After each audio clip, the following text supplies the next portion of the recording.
Baik, selamat malam Bapak Ibu semuanya. Senang sekali bisa jumpa lagi dengan teman-teman seperjuangan, teman-teman yang punya kepedulian untuk mewartakan Kristus di tengah-tengah dunia ini, di tempat di mana kita berada di paroki masing-masing atau dimanapun juga. Malam hari ini saya mendapat tugas untuk membawakan sejarah gereja Katolik. Tentu kalau bercerita tentang sejarah gereja Katolik waktu kuliah saja 2 semester. Jadi tidak mungkin membahas semuanya hanya dalam waktu 2 jam. Jelas mustahil. Maka dari itu saya menyebutnya hanya selayang pandang. Jadi kalau di sana sini mungkin masih belum lengkap dan pasti tidak lengkap, ya mohon dimaklumi. Tapi dari apa yang saya sajikan, mudah-mudahan menimbulkan rasa ingin tahu yang lebih besar sehingga bisa mencari sendiri karena zaman sekarang apapun bisa dicari lewat googling, lewat mbah Google. Jadi ini hanya semacam pengantar, semacam provokasi bagi Anda semua agar lebih memiliki perhatian pada sejarah gereja. Bapak Ibu sekalian, kalau kita melihat data yang dikeluarkan oleh Vatikan di akhir tahun 2020, jumlah umat Katolik di seluruh dunia itu sekitar 1.359.612.000. Kalau dibandingkan dengan populasi dunia sekitar 7,8 miliar, kurang lebihnya antara 16 sampai 17% dari penduduk dunia. Itu di seluruh dunia. Itu kalau ditambah dengan mereka yang mengikuti Kristus di gereja lain, mungkin totalnya ada sekitar 2,5 sampai 3% dari seluruh penduduk dunia yang menjadi murid-murid Kristus. Penyebaran umat Katolik tentu saja lebih banyak bukan di daerah Asia, tapi yang dominan ada di Amerika Latin, 88,66%.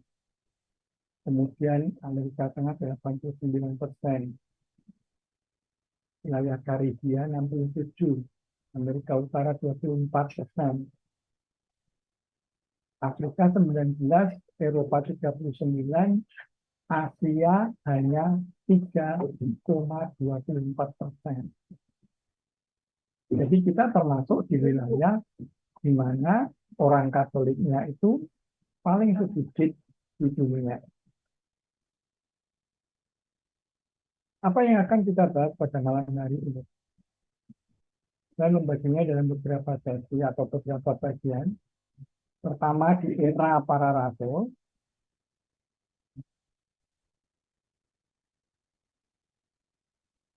kemudian di era Kekaisaran Roma, Kekaisaran Bizantium, abad pertengahan, reformasi dan kontrareformasi, abad pencerahan, dan zaman modern, sampai abad 21. Saya harap Anda semua sudah memegang handout atau teks yang sudah saya bagikan. Karena apa yang saya sampaikan di sini urut-urutannya sama persis seperti yang ada di dalam teks itu. Kita mulai dengan era para rasul. Jadi pada awal mulanya orang-orang Kristen pertama itu kan sebagian besar adalah orang-orang Yahudi. Para rasul itu orang-orang Yahudi dan juga penganut agama Yahudi atau Yudaisme. Maka awalnya mereka beribadat juga di sinagoga-sinagoga.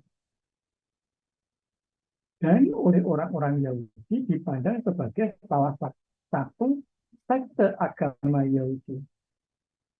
Kita mengenal kelompok Farisi, kelompok Saduki, yang tidak disebut dalam kitab suci kelompok Eseni yang ditemukan dalam di bukit-bukit Qumran, dan ketahuan ada kelompok Eseni.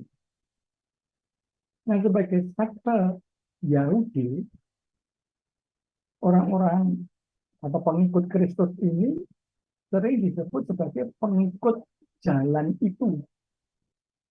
Kita masih ingat ketika Yesus masih hidup, yang mengatakan akulah jalan dan kebenaran dan hidup.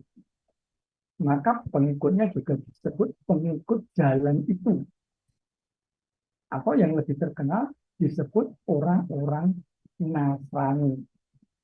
Karena Yesus orang Nazaret, maka pengikutnya disebut Nasrani. Berarti kan ini cara menyebut orang Yahudi terhadap sekte itu. Tapi sebetulnya itu bukan sebutan orang Kristen. Kalau kita lihat bahwa itu sekte Nasrani, contohnya ada terdapat di Kisah Para Rasul ini. Ketika Paulus dihadapkan pada seorang raja di sana, dikatakan, jadi kelompok agama itu memperkarakan Paulus.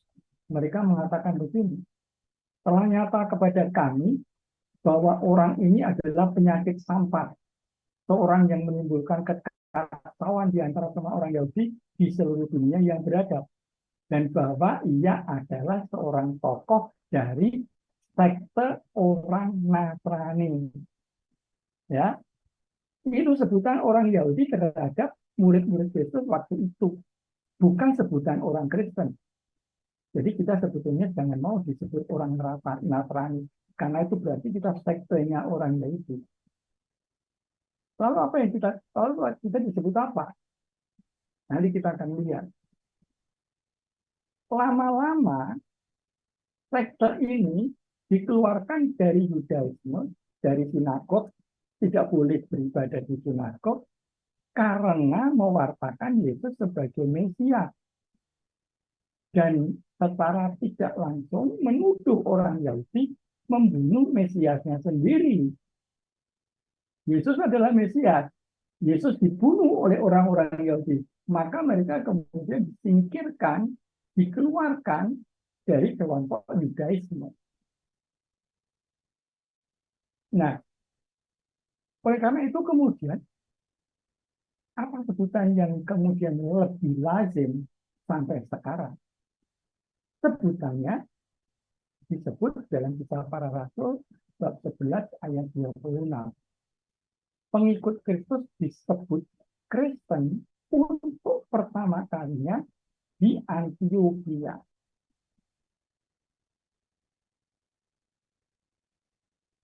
Ini teksnya. Mereka tinggal bersama-sama dengan jemaat itu 1 tahun lamanya sambil mengajar banyak orang. Di Antioquia lah murid-murid itu untuk pertama kalinya disebut Kristen. Nah, kota Antioquia itu sekarang ada di negara Syria. Jadi kalau kita melihat kondisi wilayah Palestina waktu itu atau wilayahnya Israel waktu itu sangat luas, lebih luas dari yang sekarang. Antioquia ini ada di Syria. Dan orang itu mewartakan bahwa Yesus adalah penggenapan perjanjian lama.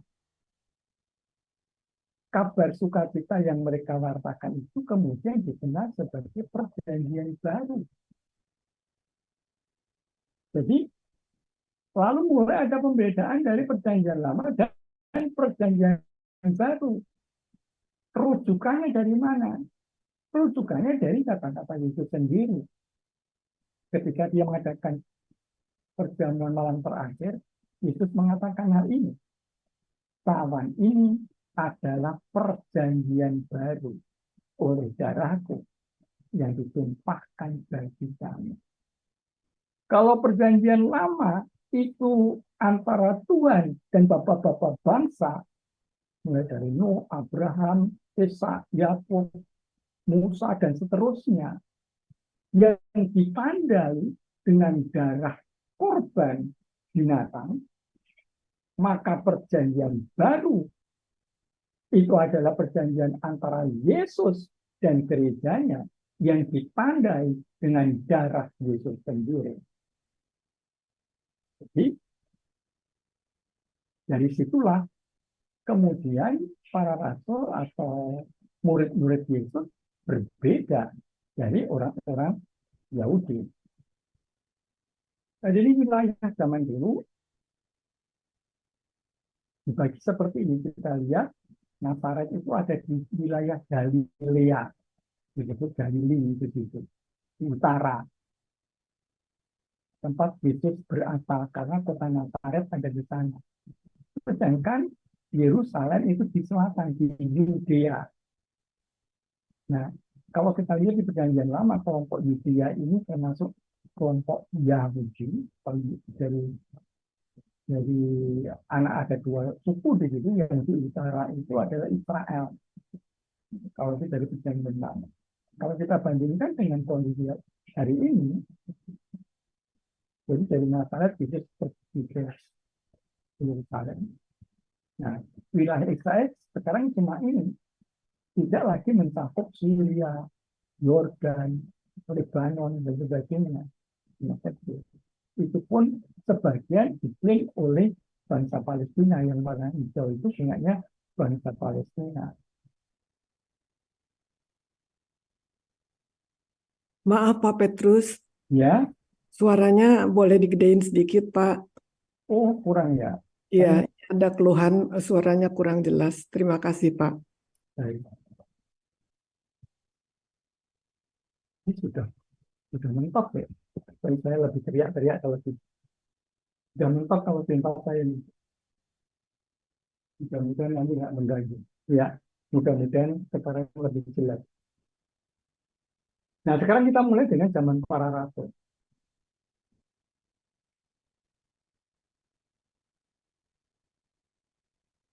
Jadi kalau kita perhatikan, iman Kristen didasarkan pada ajaran Yesus yang hidup dan berkelana di sekitar provinsi Yudea pada abad pertama Masehi untuk mewartakan kabar sukacita. Dia mulai membangun gereja Kristen paling awal melalui Rasul Petrus dan rasul-rasulnya. Penunjukan Petrus sebagai batu karang yang di atasnya Kristus akan membangun gerejanya adalah faktor penting, seperti yang ditulis dalam Injil Matius bab 16 ayat 18. Aku pun berkata kepadamu, engkau adalah Petrus, dan di atas batu karang ini aku akan mendirikan jemaatku, dan alam maut tidak akan menguasainya. Kalau kita lihat bahasa aslinya, bunyinya, kalau bahasa Yunaninya, kaku desoi likubuti su ei Petros kai epitalpe te Petra oikudumisu muten eklesian kai autai. Bahasa Latinnya lihat, et ego dico tibi quia tu es Petrus et superhan Petram edificatur ecclesiam mea. Kata Petrus dan kata Petram jelas dimaksudkan untuk hal yang sama, referensi merujuk pada pribadi yang sama. Jadi memang Petrus dari dulu selalu disebut yang pertama, maka disebut sebagai batu karang. Kalau kita lihat, Simon Petrus selalu disebut sebagai yang pertama dari daftar para rasul. Di tempat lain Yesus mengatakan, tetapi aku telah berdoa untuk engkau, supaya imanmu jangan gugur. Dan engkau, jikalau engkau sudah insaf, kuatkanlah saudara-saudaramu. Gembalakanlah domba-dombaku. Kepadamu akan kuberikan kunci kerajaan surga. Apa yang kau ikat di dunia ini akan terikat di surga. Dan apa yang kau lepaskan di dunia ini akan terlepas. Jadi jelas sejak awal memang Petrus itu disebut primus inter pares. Yang pertama dari yang sejajar. Sama-sama rasulnya, tapi yang seakan-akan kalau zaman sekarang kita menyebutnya koordinatornya, ketuanya. Memang begitu. Dan kalau kita lihat pengganti-penggantinya itu kalau dirunut, jadi kalau paus-paus sekarang itu dirunut ke belakang, mulai Fransiskus, Benediktus, Yohanes Paulus, sampai ke belakang terus, akhirnya sampai kepada Petrus. Urut-urutannya jelas, daftarnya ada. Jadi kita tidak bisa meragukan lagi bahwa gereja Katolik benar-benar gereja apostolik. Dasarnya adalah para rasul. Karena pewartaan para rasul itulah yang menjadi tonggak iman kita semua.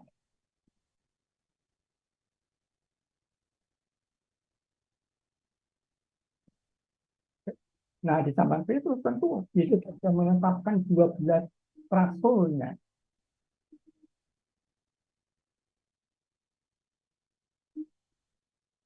Dan kalau melihat, bisa dilihat di Injil nama-nama mereka. Saya tidak perlu menyebutkan di sini. Yang lebih penting adalah kepada mereka lah Yesus memberikan amanat agungnya. Seperti yang kita bisa lihat dalam Injil Matius bab 28. Karena itu, pergilah, jadikanlah semua bangsa muridku, dan baptislah mereka dalam nama Bapa dan Anak dan Roh Kudus. Dan ajarlah mereka melakukan segala sesuatu yang kuperintahkan kepadamu. Dan ketahuilah, aku menyertai kamu senantiasa sampai kepada akhir zaman. Nah, pesan inilah, amanat inilah yang betul-betul dipegang teguh oleh para rasul. Maka mereka menjalankannya dengan sepenuh hati, dengan mempertaruhkan nyawa mereka. Dari 12 rasul itu, tapi tidak berkhianat, tapi diganti oleh 15. Tapi mereka semua mati, terbunuh sebagai martir. Kecuali Yohanes Pembaptis. Yohanes Rasul. Yohanes Rasul itu sudah dimasukkan ke dalam wajan besar, sudah diisi dengan air yang mendidih, tetapi dengan ajaib dia diselamatkan dan bisa hidup sampai tua. Sehingga bisa menulis kitab Wahyu dan surat-surat yang. Nah, yang penting ini, para rasul kan juga menyadari makin lama mereka makin tua. Oleh karena itu, mencari pengganti-penggantinya. Para rasul memilih pengganti-penggantinya. Dan pengganti-pengganti itu ada beberapa macam. Ada yang disebut penatua. Di tiap-tiap jemaat, rasul-rasul itu menetapkan penatua. Bahasa Yunani-nya presbiteros. Presbiteros itu adalah cikal bakal untuk para imam. Bagi jemaat itu, dan setelah berdoa dan berpuasa, mereka menyerahkan penatua itu kepada Tuhan yang adalah sumber kepercayaan mereka. Jadi penatua adalah presbiteros. Itu jabatan para imam. Kemudian ada jabatan lain selain penatua. Ada juga jabatan penilik jemaat. Orang yang mengendaki jabatan penilik jemaat menginginkan pekerjaan yang indah. Ya, kata pemilik jemaat dalam bahasa Yunani-nya adalah episkopos. Itu cikal bakal untuk bishop, uskup. Dari kata episkopos. Nah, masih ada satu lagi. Di samping episkopos dan presbiteros, ada juga jabatan diaken. dari Paulus dan Timotius, hamba-hamba Kristus Yesus, kepada semua orang kudus dalam Kristus Yesus di Filipi, dengan para pemilik jemaat dan diaken. Jadi kata Yunani diakono. Sekarang kita sebut sebagai diakon. Bukan prodiakon ya. Jabatan prodiakon sudah ada dalam kitab suci. Ini jabatan tertakdir. Jabatan tertakdir ada 3 macam. Presbiteros, episkopos, dan diakono. Di Jakarta tidak ada diakon, tetapi sejauh saya tahu. Biasanya kebanyakan lebih di luar Jawa. Karena tempatnya yang jauh-jauh sehingga susah dicapai dalam waktu yang singkat. Maaf, terus Pak Bapak. Petrus, mohon maaf, apakah slide-nya masih yang sama atau sudah berganti? Karena di beberapa tempat ya, masih tetap yang dipilih, para rasul dipilih. Tapi ada beberapa juga yang hilangan, jadi tidak terlihat sama sekali, Pak. Ini kelihatan nggak sekarang? Aneh. Di tempat saya belum terlihat. Semua nggak lihat ya? Ini nggak kelihatan. Lihat tapi nggak bergerak Pak Petrus. Ada yang, ya. Sekarang kelihatan tulisan surat-surat pastoral nggak? Nggak. Nggak. Nggak. Kelihatannya apa di situ? Para rasul dipilih oleh Yesus. Yang lain ada yang sama nggak? Ada yang lain nggak? Kalau di tempat saya, started screen sharing aja, Pak. Mungkin bisa diulang dengan di terus dulu, lalu kemudian di Share dulu ya. share. Iya. Oke, saya ulang lagi. Share.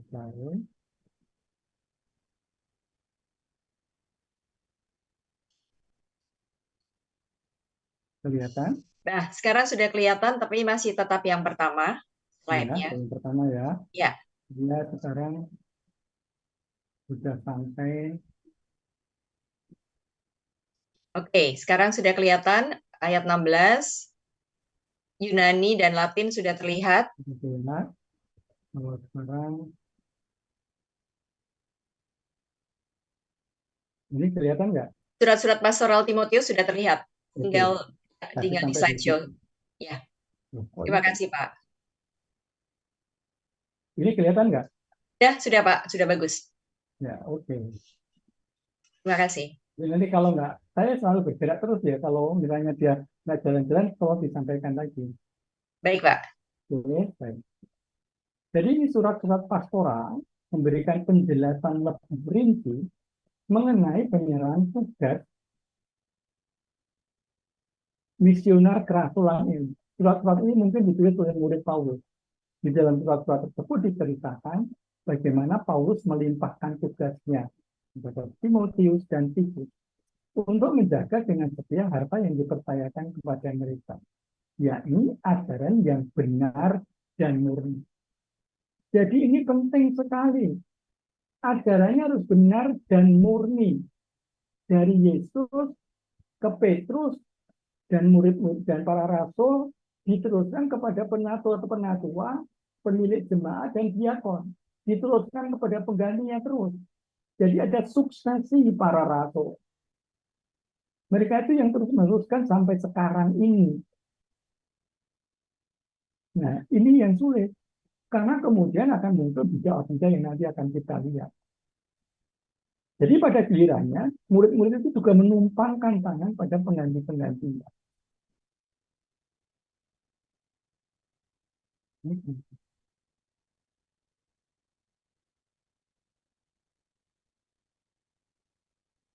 Sejak semula, tradisi gereja mengikuti petunjuk dalam perjanjian baru ini. Dari Santo Clemens dari Roma tahun 95, bayangkan, tahun 95. Dan Ignatius dari Antioquia 110. Kita mendapatkan pengertian mengenai suksesi kerasulan ini. Hegesippus tahun 180 telah membuat daftar para uskup.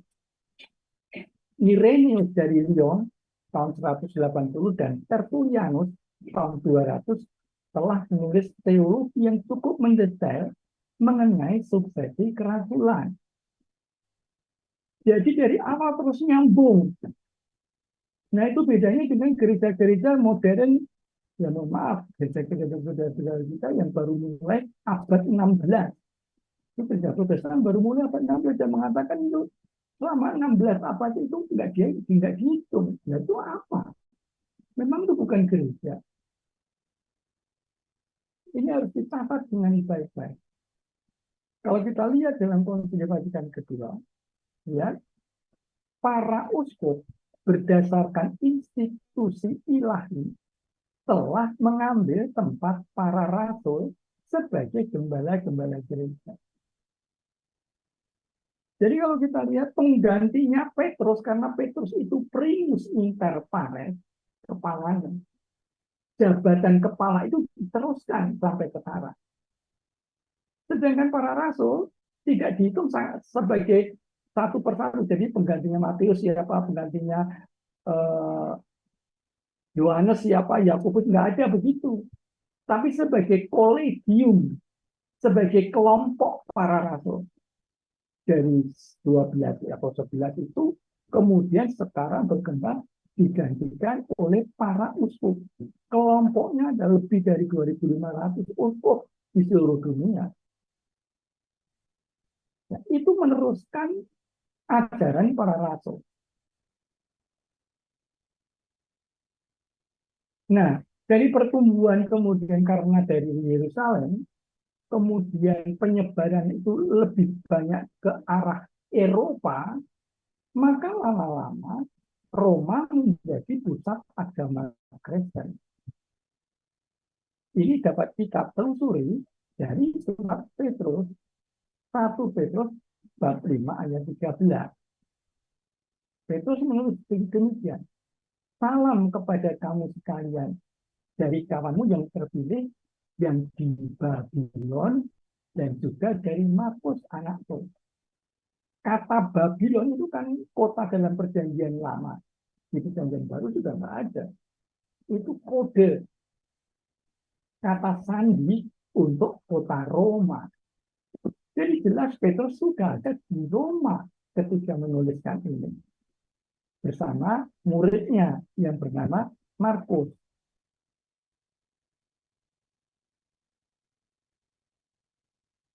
Tertullianus juga menulis. Kalau ini sejarawan gereja ya, ini pujangga gereja. Dari Roma lah sampai kepada kita, otoritas para rasul itu sendiri. Betapa bahagia gerejanya, di mana para rasul mencurahkan semua ajaran mereka bersama darah mereka. Di mana Petrus mengalami penderitaan seperti Tuhannya, ia disalibkan. Di mana Paulus memenangkan mahkotanya dalam kematian seperti Yohanes, dipenggal kepalanya. Yohanes demikian juga. Jadi tulisan ini sudah mengindikasikan Roma kemudian menjadi salah satu pusat agama Kristen.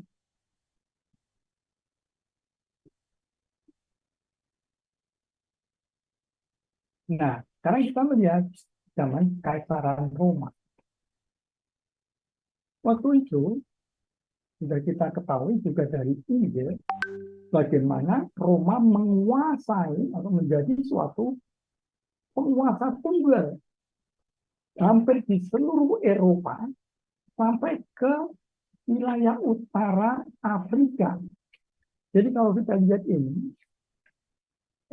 dari Inggris, kemudian Spanyol, Portugal, Italia, sampai ke Yerusalem, dan ke bawah, itu Mesir, Libya, Maroko, semua itu sebetulnya dulunya adalah orang-orang Kristen semua. Nah, maksud saya bangsa dalam kekuasaan bangsa Romawi. Nah, karena Kristen itu ada di wilayah Romawi, maka otomatis fasilitas infrastruktur yang dibangun oleh kerajaan Roma itu mempermudah penyebaran agama Kristen. Mereka bisa menggunakan jalan, bisa menggunakan perjalanan laut, dengan macam-macam kendaraan yang ada waktu itu, untuk ikut menyebarkan kekristenan di wilayah yang dikuasai oleh bangsa Romawi. Jadi seluruhnya itu sudah tersebar sampai di situ. Namun ada satu hal yang menjadi ciri khas agama Kristen.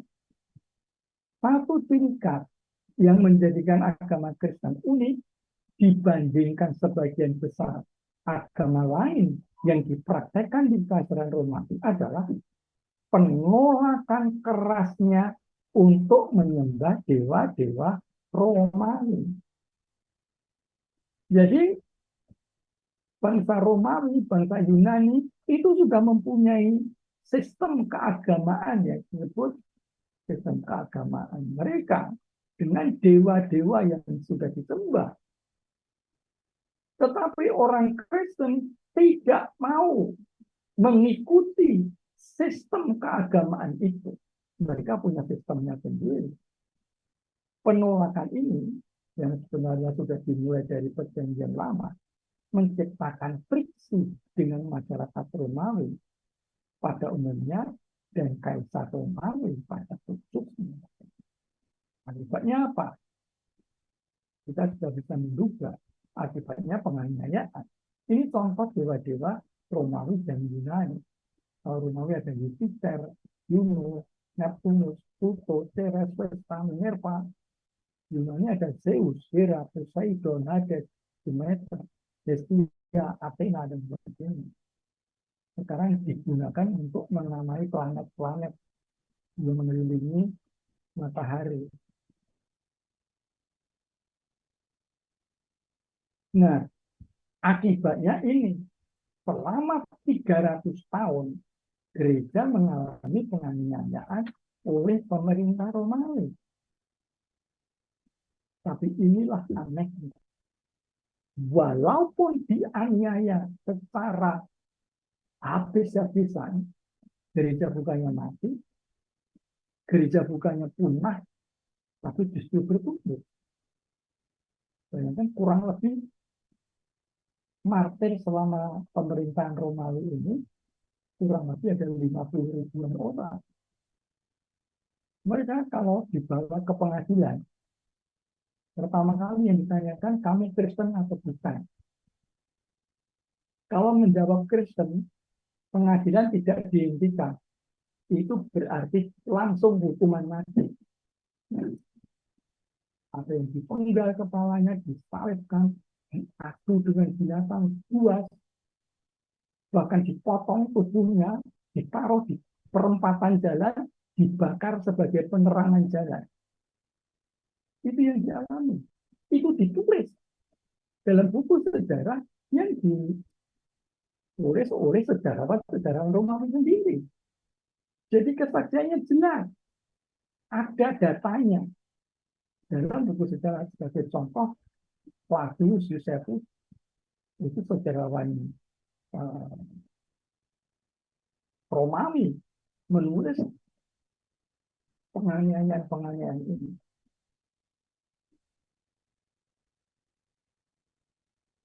Salah satu contoh ini kemardikan yang dialami oleh Santo Polikarpus dari Smyrna di Turki.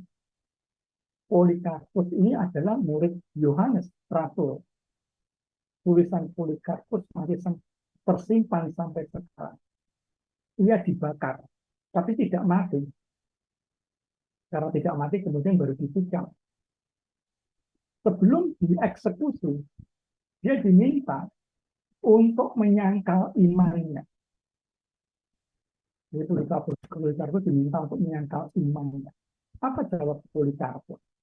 Ini jawaban Polikarpus. Selama 86 tahun, aku telah mengabdi kepada Kristus, dan ia tidak pernah menyakitiku. Bagaimana aku dapat mencari Raja Kristus yang telah menyelamatkanku? Jadi mereka tidak takut dengan penganiayaan, dengan pembunuhan. Karena Kristus sudah memberikan teladan sendiri, maka mereka berani. Dan yang terjadi bukannya gereja punah, tapi gereja bertumbuh dan berkembang sampai sekarang. Saya tidak perlu yang ini, saya akan saja. Mohon maaf Pak Petrus, slide-nya hang lagi Pak. Saya lagi, jadi Ya, harus saya stop lagi. ya mungkin tidak perlu harus di full screen kalau memang internet di tempat Bapak unstable. Gitu ya, oke. Mungkin begitu.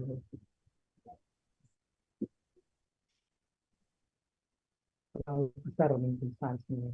Jadi, Ya, sekarang terlihat kata kombe.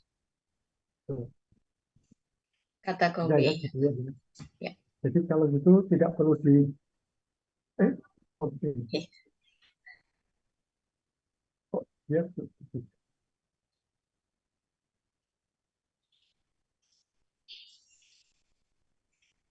Kelihatan? Ya, kelihatan Pak. Oke. Jadi nggak perlu saya besarkan aja ya. Ya, mungkin animasinya terlalu berat. Ya, ya, ya. Nah, jadi ini kemudian berkembang seperti ini. Perkembangan gereja Kristen awal, gereja perdana. Dari, lihat, ini kan dari Yerusalem berkembang ke wilayah Romawi semuanya. Eropa, Turki, Afrika Utara.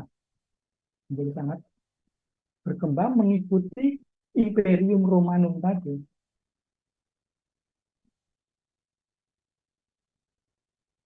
Nah, maka kemudian tadi sudah ada dua ya, Yerusalem, Antioquia,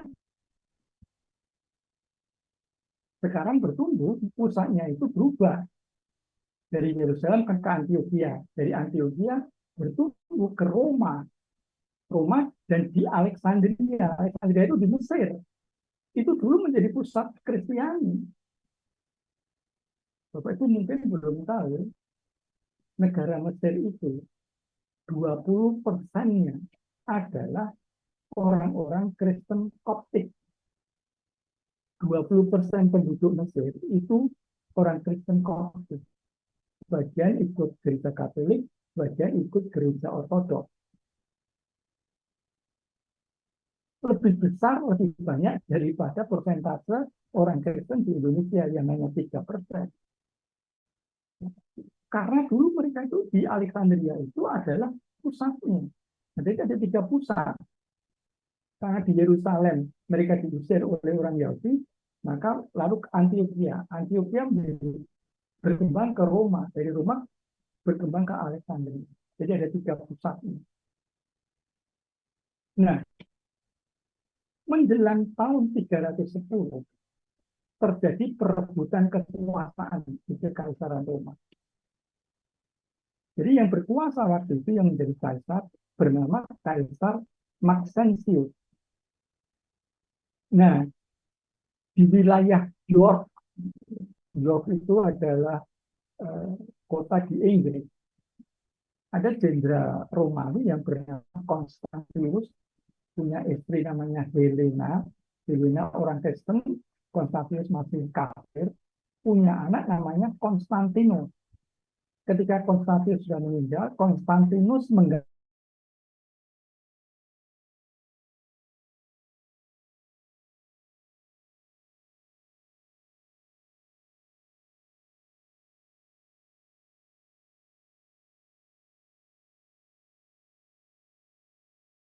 Roma.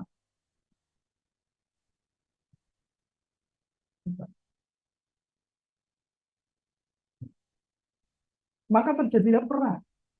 Jadi Konstantinus berangkat ke Roma.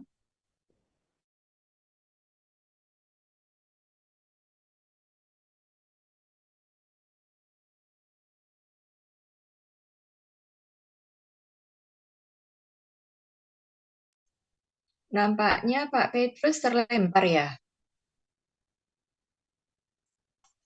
Iya, sepertinya Bu B. Ya. Ya, kita tunggu lebih dulu ya. Nampaknya beliau ada masalah dengan jaringan internet. Nah, sudah kembali. Pak Petrus,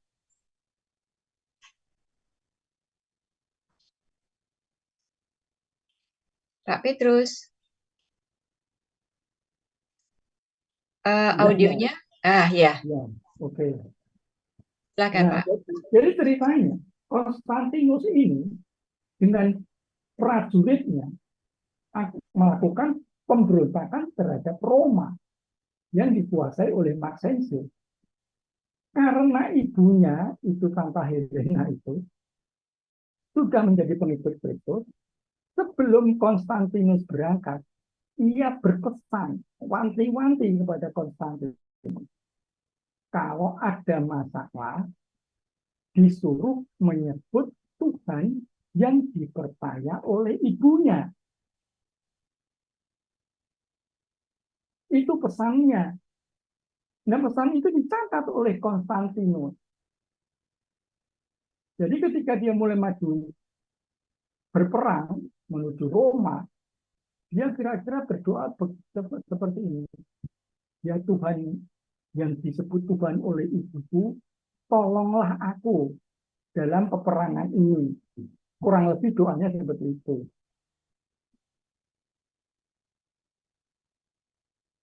Ya Tuhan yang dipercayai ibuku, tolong aku mau berperang, berilah kemenangan.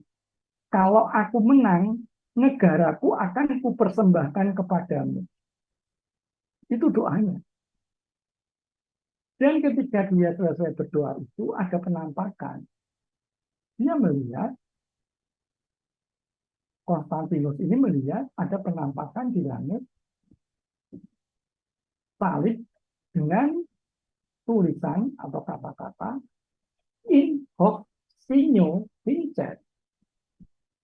Dengan tanda ini, engkau akan menang.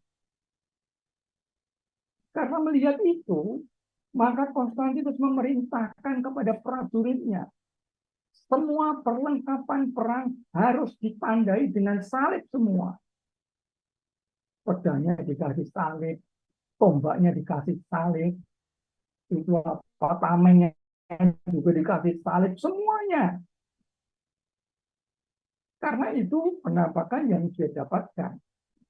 Nah, terjadilah pertempuran. Pertempuran sengit terjadi di Sungai Tiber, di wilayah Italia, dan dimenangkan oleh Konstantinus pada tahun 28 Oktober tahun 312. Dalam peperangan itu, Kaisar Maxentius tenggelam dalam pertempuran di Sungai Tiber. Nah, dengan begitu Konstantinus memenangkan peperangan itu. Karena Konstantinus sudah berjanji kalau ia menjadi raja, kerajaannya akan dipersembahkan kepada Kristus. Ia tidak mau ibu kota kerajaan berada di kota Roma, sebab Roma itu identik dengan penyembahan berhala. Maka ia memutuskan untuk membangun ibu kota yang baru, yang letaknya berbatasan antara benua Eropa dan benua Asia, di antara Turki dan Yunani sekarang, di Selat Bosporus. Ia mendirikan ibu kota yang baru, namanya Konstantinopolis, atau biasa disebut Konstantinopel. Kotanya Konstantinus. Itu letaknya ada di tanda panah di atas itu. Jadi sekarang Pak Ibu bisa melihat, mari kita akan lihat. Jadi ini ceritanya Putri Helena dulu, yang sangat salah dan sangat mencintai Tuhan Yesus, ingin menemukan tempat aslinya Tuhan Yesus. Karena daerah Palestina sudah dikuasai oleh anaknya, yang saat itu sudah hancur akibat penghancuran Jenderal Titus pada tahun 70. Upayanya membuahkan hasil. Jadi atas inisiatif Santa Helena ditemukan 3 salib. Ini ceritanya begitu.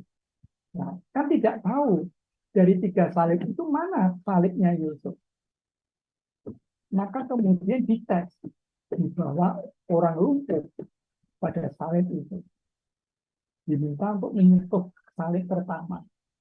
Orang lumpuh itu tetap tidak sembuh. Salib kedua tidak sembuh.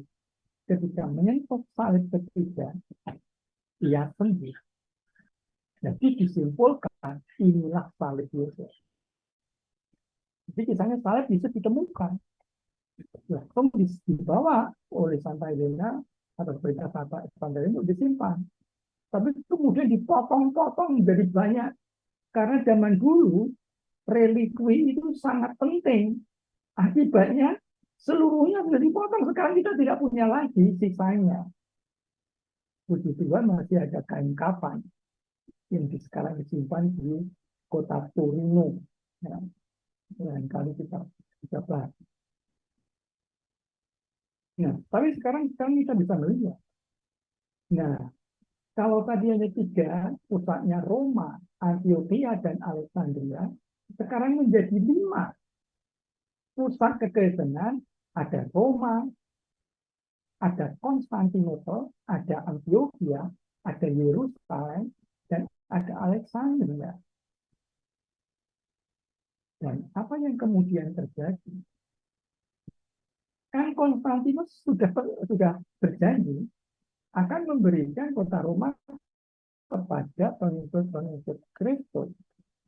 Maka pada tahun 311, ia mengeluarkan suatu keputusan yang disebut Edik Milan, yang menyatakan bahwa agama Kristen yang dulu dianiaya sekarang menjadi agama yang legal, boleh berkembang di seluruh Imperium Romanum.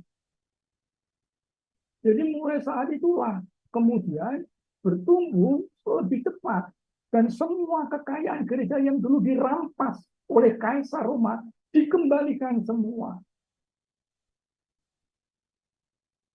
Maka kemudian agama Kristen berkembang lebih cepat lagi. Dia baru dibaptis beberapa hari atau mungkin jam sebelum meninggal. Jadi Konstantinus itu selama itu belum dibaptis. Baru setelah mau meninggal dia baru dibaptis.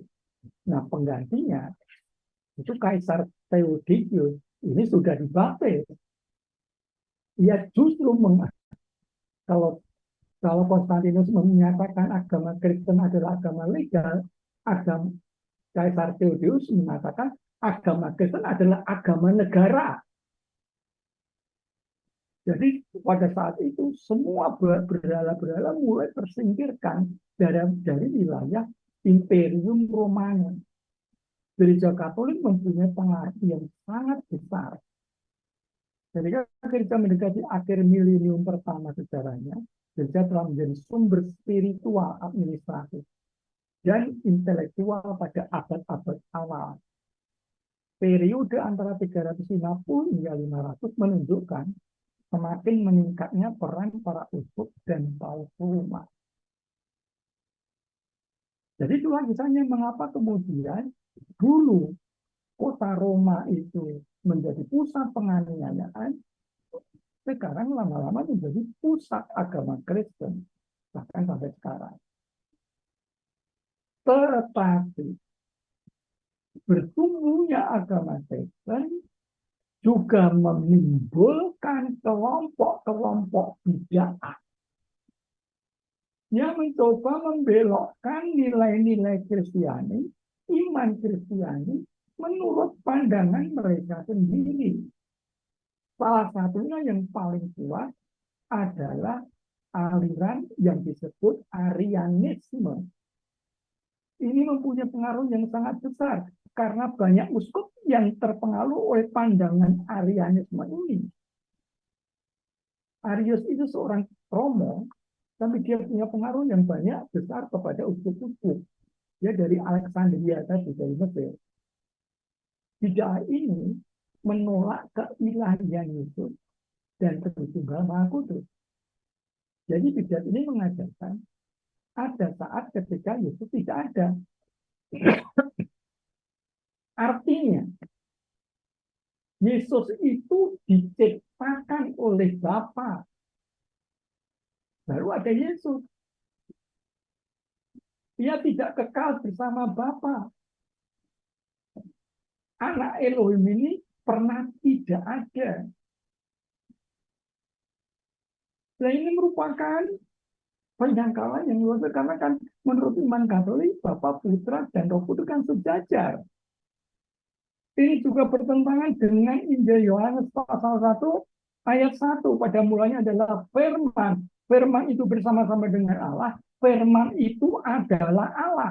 Kalau dikatakan Kristus pernah tidak ada, berarti Allah pernah tidak punya firman. Kalau tidak punya firman, berarti Allah pernah bisu. Ya kan nggak masuk akal. Tapi pandangannya waktu itu sungguh sangat berpengaruh. Dan banyak uskup yang terpengaruh. Sampai kemudian untuk membahas, untuk menanggapi Arianisme itulah kemudian mulai diadakan konsili-konsili. Ibu Bernadette ini sudah jam 8. Ya Pak, tadi kami rencananya melanjutkan sampai pukul 8 karena banyak gangguan di awal tadi sehingga waktunya banyak terbuang. Tetapi kalau ini 3 menit saja kita break, bolehlah sebelum kita masuk pada konsili-konsili. Ya, ya. Ya, baik Ibu Bapak, kita break sebentar, biarkan juga Pak Petrus beristirahat untuk minum sejenak. Silahkan mencicipi hidangan di rumah masing-masing. Kita akan bertemu tepat pukul 8 ya. Karena kemudian bidat-bidat yang sangat berpengaruh, khususnya Arianisme tadi, lalu mulai diselenggarakan konsili. Pertama, konsili Nicea itu konsili pertama yang menolak Arianisme, menerima pengakuan iman Nicea, yang kemudian menghasilkan Sahadat panjang. Apakah sudah kedengaran? Dengar Pak, bagus. Jadi itulah konsili Nicea yang menghasilkan Sahadat panjang yang biasa kita, yang tidak biasa dikeluarkan di hari Minggu. Tapi kalau kan ada dua pilihan, ada sahadat pendek, ada sahadat panjang, yaitu ibadat rasuli. Yang sahadat panjang itu sahadat Nicea. Jadi caranya begitu. Kemudian masih banyak bidat-bidat lain, muncul banyak konsili-konsili terus. Konsili Efesus itu untuk menyatakan Maria sebagai bunda Allah, karena ada yang mengatakan tidak bisa dikatakan bunda Allah. Nah, saya tidak mau membahas semuanya karena konsilinya itu banyak sekali. Anda tinggal baca saja di teks yang saya berikan supaya kita nanti bisa menyelesaikan sesi ini dan lengkap.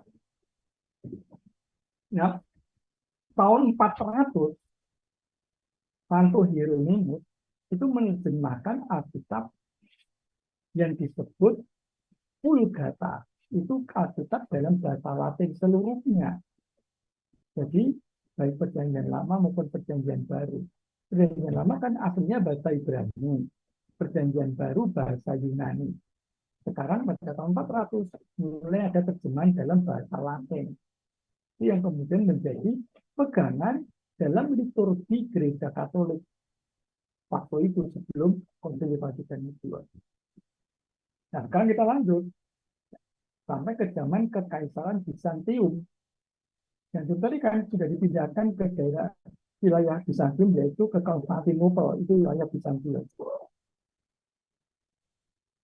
Nah, karena gereja mulai bertumbuh, berkembang, berpengaruh, terjadilah kemunduran, mulailah terjadi kemunduran di bidang rohani.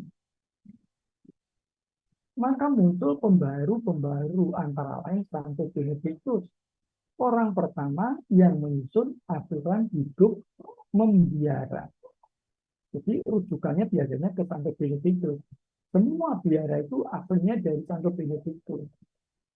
Kemudian mulai ada kekasannya masing-masing. Nah, sekarang kita mau melihat Apa bedanya bid'ah, murtad, dan skisma? Disebut bid'ah kalau menyangkal atau meragu-ragukan dengan tegas suatu kebenaran iman yang sebenarnya harus diimani dengan sikap iman ilahi dan Katolik sesudah menerima sakramen pembaptisan. Sudah dibaptis secara Katolik, kemudian di tengah jalan mengatakan saya tidak percaya Yesus adalah anak Allah misalnya. Lalu mulai mengajarkan itulah ajaran bid'ah. Karena seharusnya pokok iman itu sudah dimengerti sebelum dibaptis. Disebut murtad kalau menyangkal iman kepercayaan Kristiani secara menyeluruh. Sudah tinggalkan semuanya, tidak agama misalnya.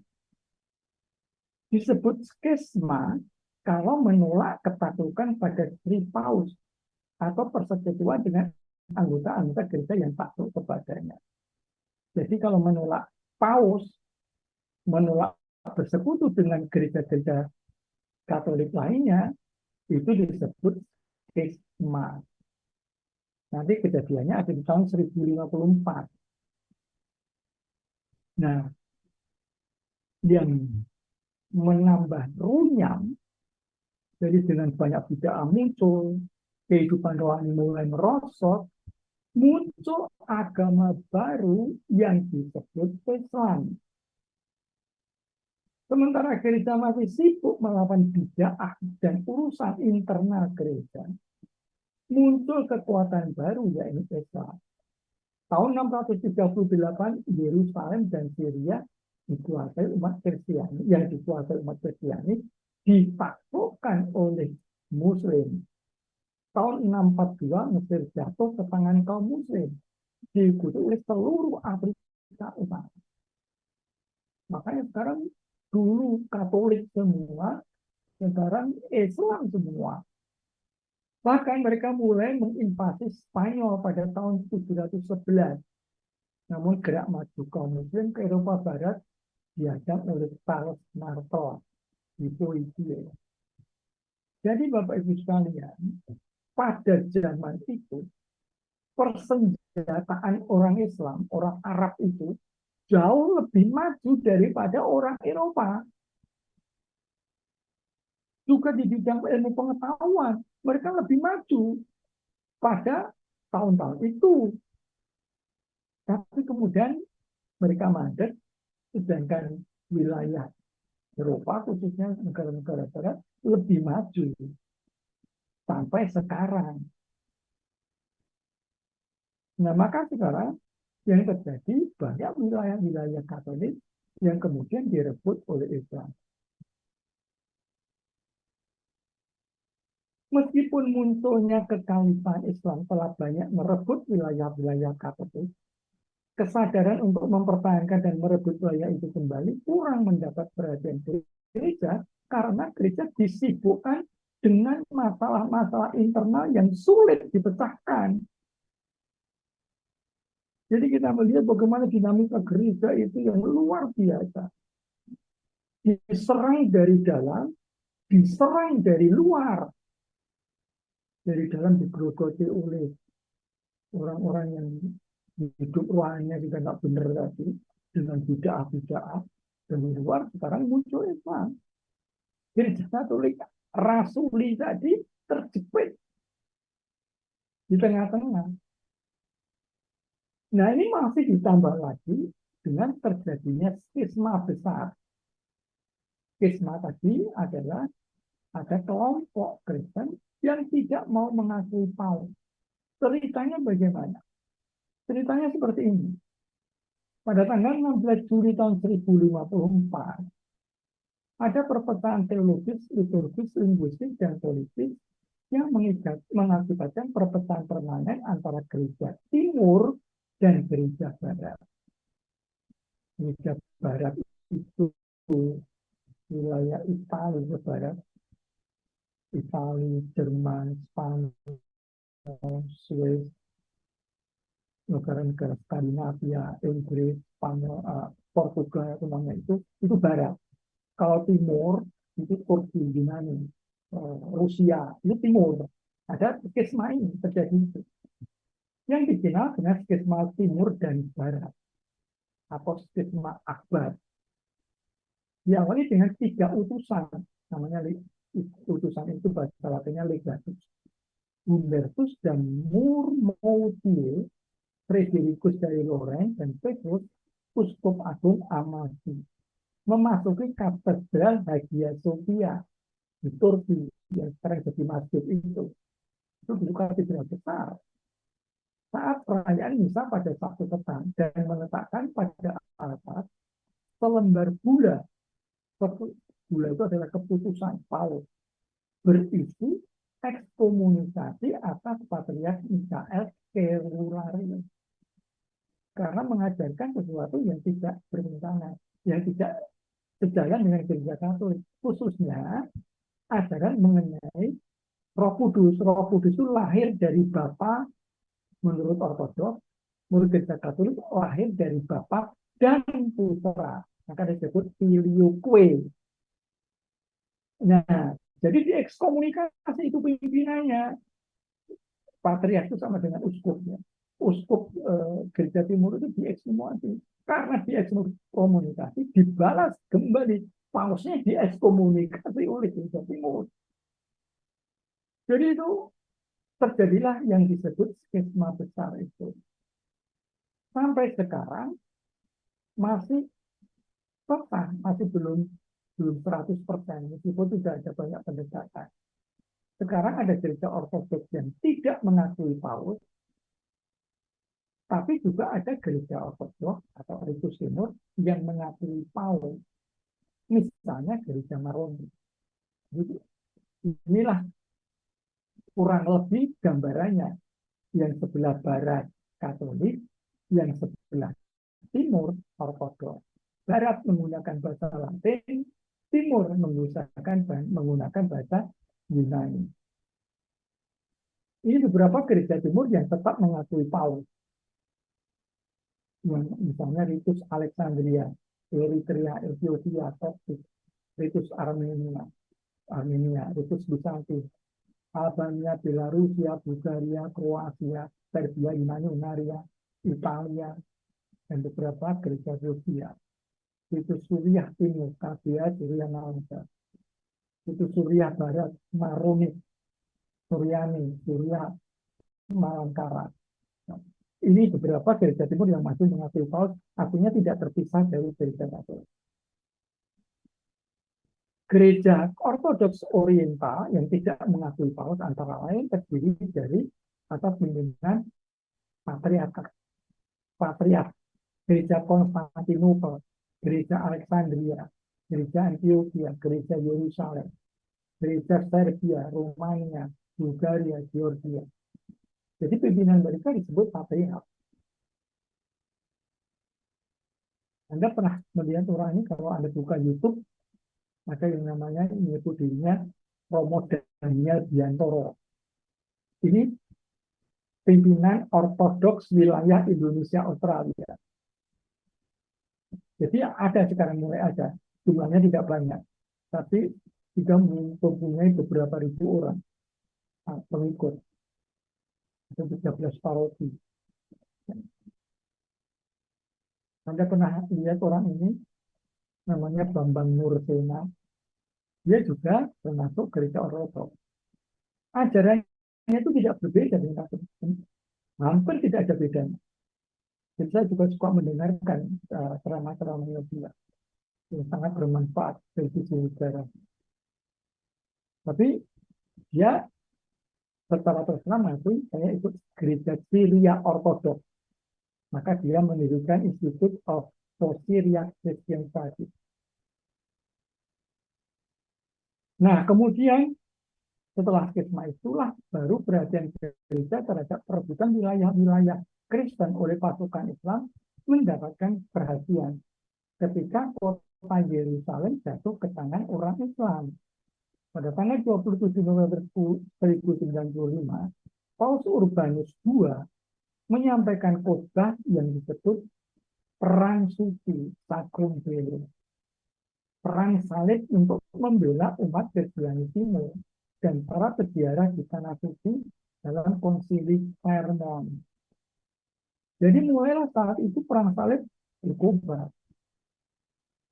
Nah, di zaman itu juga untuk menyelesaikan bidah-bidah itu dilaksanakan apa yang disebut inkuisisi. Inkuisisi itu adalah pengadilan terhadap para bid'ah. Kalau terbukti bersalah, kemudian diserahkan kepada negara untuk dihukum.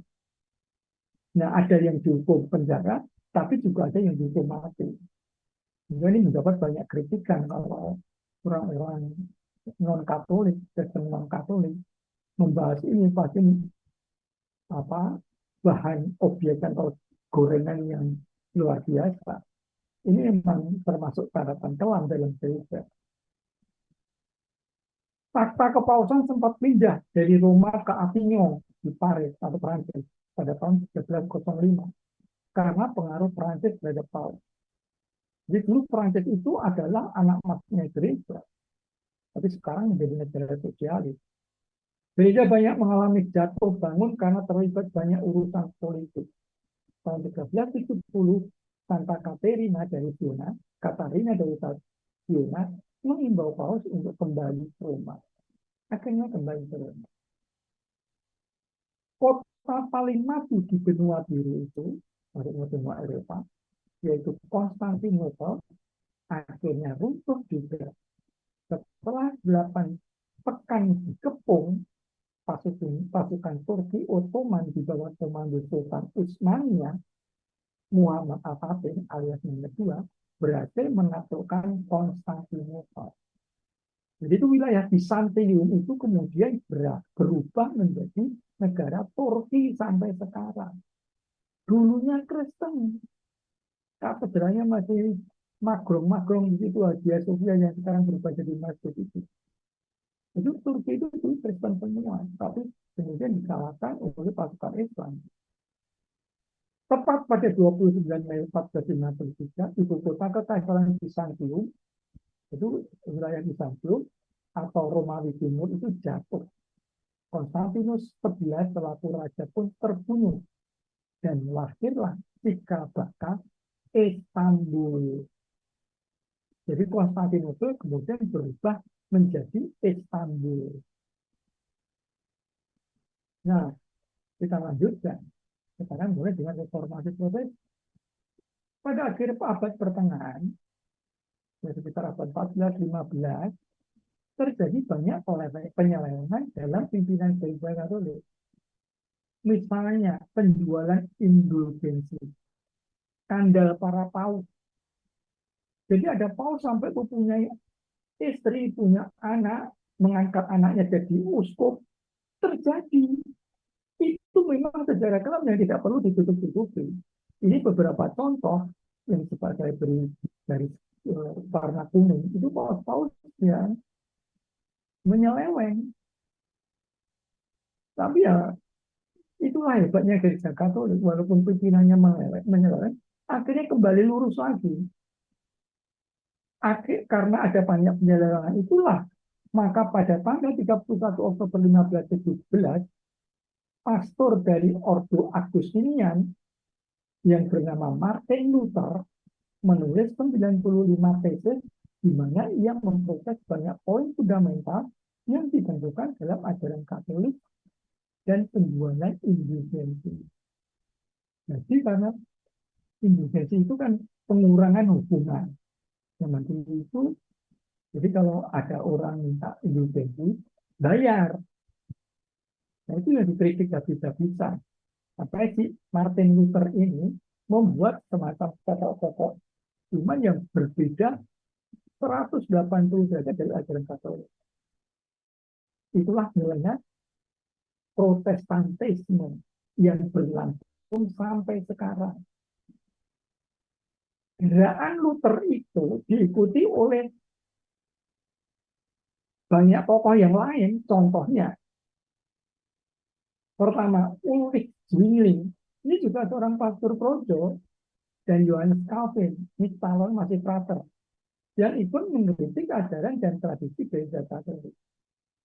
Itulah awal terjadinya Protestantisme yang pada gilirannya menjadi ribuan denominasi. Jadi kata denominasi itu hanya berlaku untuk gereja-gereja Protestan. Itu tidak berlaku untuk gereja Katolik. Seringkali saya mendengar kalau ada persekutuan Kristen banyak denominasi, ada GKI, ada gereja Jawa, ada gereja Katolik. Loh, gereja Katolik nggak masuk di situ. Denominasi itu hanya untuk gereja-gereja Protestan. Jadi kalau BPIB, GKI, GBI, gereja Jemaat Allah, gereja Rehoboth, dan macam-macam itu semua Protestan. Gereja Katolik hanya satu di seluruh dunia. Nggak ada denominasinya. Dan juga tidak termasuk denominasi Protestan. Dan di Inggris juga ada perpecahan. Jadi Raja Inggris itu Henry ke-8 waktu itu mengumumkan minta kepada Paus untuk membatalkan pernikahannya dengan Catherine dari Aragon. Dia sudah punya istri. Lalu minta kepada Paus untuk diceraikan, katakanlah begitu. Padahal sudah menikah selama 20 tahun. Karena dia ingin kawin lagi. Nah, tentu saja Paus menolak. Karena ditolak, langsung Henry ini menyatakan kalau begitu kita satu negara memisahkan diri dari gereja Katolik. Muncullah gereja yang disebut gereja Anglikan. Jadi gereja Anglikan itu ada di Inggris dan bekas wilayah jajahnya tentu saja. Itu aturannya adalah pimpinan gereja itu sekaligus adalah raja. Jadi raja di situ sekaligus pimpinan gereja. Mereka juga punya uskup-uskup karena bekas gereja Katolik semua. Tapi pasti ada aturan-aturan yang berbeda. Jadi itulah perpecahan yang paling besar dalam sejarah gereja Katolik. Reformasi itu, gereja Protestan itu intinya adalah sola scriptura, hanya Alkitab. Sola gratia, hanya rahmat. Sola fide, hanya iman. Jadi keselamatan dicapai lewat hanya kitab suci, hanya rahmat, hanya iman. Uskup nggak perlu, paus nggak perlu, sakramen nggak perlu. Itu intinya kurang lebih seperti itu. Karena ada bid'ah ini, jadi Protestantisme itu termasuk bid'ah, saat itu disebut bid'ah. Karena mereka kan dibaptis dengan gereja Katolik kan, lalu kan menolak beberapa pokok yang penting. Tanggapan gereja Katolik terhadap gerakan Protestantisme ini adalah diselenggarakannya Konsili Trente yang juga mempelopori kontra-reformasi. Dimulai pada tanggal 13 Desember 1545, Konsili Trente menekankan banyak ajaran kunci gereja Katolik seperti transubstansiasi dan pentingnya cinta dan harapan untuk mencapai keselamatan. Gerakan ini sangat dipelopori oleh Romo-Romo Yesuit. Nah, sampailah kita kepada abad penerang. Setelah zaman dulu kan belum ada negara-negara. Dengan adanya hancurnya Imperium Romanum tadi, kemudian mulai berdiri negara-negara. Dan disitulah mulai zaman penerangan. Ditandai oleh sikap skeptis terhadap kekuatan dan pengaruh gereja Katolik atas masyarakat barat. Para penulis terkemuka seperti Voltaire menulis kritik pedas tentang gereja dan agama pada umumnya. Dimulailah terjadi pemisahan antara negara dan agama.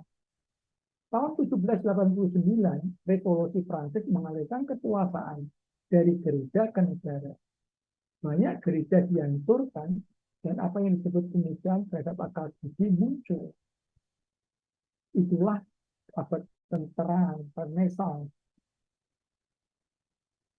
Kemudian karena itu kemudian digelar Konsili Vatikan pertama terjadi pada tahun 1870 dan menegaskan doktrin infalibilitas Paus dalam hal pengajaran resmi iman dan moral. Tidak bisa salah dalam hal iman dan moral. Kekuatan temporal milenium kepausan berakhir pada tahun 1870 ketika negara-negara kepausan dimasukkan ke dalam kerajaan Italia.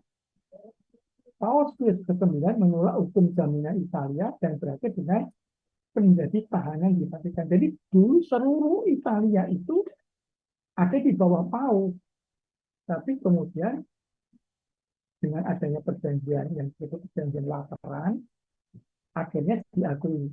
Italia diserahkan kepada pemerintah sekuler, sedangkan Paus diberi wilayah kecil yang disebut Vatikan. Itu negara kecil, tapi negara berdaulat sendiri, tidak di bawah pemerintah Italia.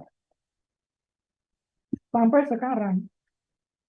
Nah, dengan berjalannya waktu, jadi sebelum Vatikan kedua itu, bahasa yang dipakai gereja, terutama di liturgia, adalah bahasa Latin. Saya masih mengalami, bapak-bapak yang usianya di atas 60, pasti pernah mengalami gereja mulai dari tanda salib pertama sama tanda salib terakhir itu bahasa Latin semua. In nomine Patris et Filii et Spiritui Sancti. Dalam nama Bapa dan Putra dan Roh Kudus. Itu umat di pedesaan pun apa? Jadi saya mengaku Tuhan kasihanilah kami, Gloria in Mater Tutus. Semuanya bahasa Latin, dihafal semua, tapi nggak ngerti artinya. Nah, itu baru berubah ketika terjadi Konsili Vatikan kedua. Paus Yohanes kedua ke-13 adalah Paus yang memprakarsai Konsili Vatikan kedua ini, yang memodernisasi banyak tradisi yang ada di gereja. Beberapa perubahan yang paling signifikan termasuk misa yang disampaikan dalam bahasa lokal dan mendorong para umat gereja untuk sadar sepenuhnya dan aktif berpartisipasi dalam kegiatan liturgi. Zaman dulu Romonya nggak mengajar ke umat, Romonya juga mengajar kita bernakal, membelakangi umat. Jadi Anda bisa bayangkan Romo mengajar kita bernakal, akarnya ya di depan kita bernakal itu, dia bisa di situ ada kita bernakal, umatnya di belakang.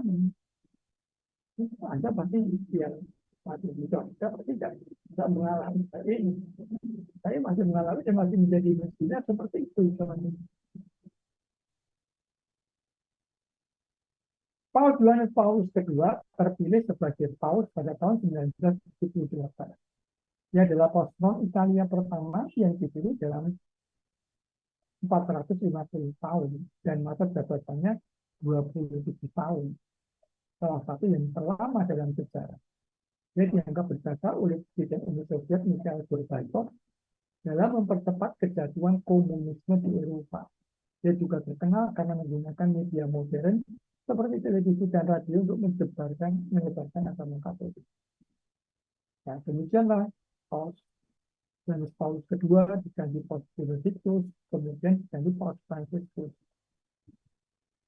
Yang terkenal dan sangat dicintai karena pandangannya yang membaik. Welas asih terhadap orang miskin. Perhatiannya pada lingkungan hidup dan fokusnya pada dialog antar agama. Dia juga terkenal karena kurang formal dalam pendekatannya terhadap kepausan dibandingkan dengan mantan paus yang lain. Sebagai contoh, dia tidak mau tinggal di istana kepausan. Dia tinggal di apartemen. Dan kalau berangkat kerja juga jalan kaki dari apartemennya ke kantor. Tidak tahu sekarang itu juga tidak karena dia sudah mulai sakit kursi roda. Paus Fransiskus juga diakui jasanya atas usahanya untuk semakin dekat terkait dengan kerengganan hampir 1000 tahun dengan gereja-gereja ortodoks yang tadi skema itu. Sekarang sudah banyak pendekatan. Pada tanggal 12 Februari 2016, Paus Fransiskus dan Patriark Kiril dari Moskow mengeluarkan deklarasi bersama yang menyerukan pemulihan persatuan Kristen di antara mereka. Jadi sudah mulai agak cair antara Ortodoks dan Gereja Katolik.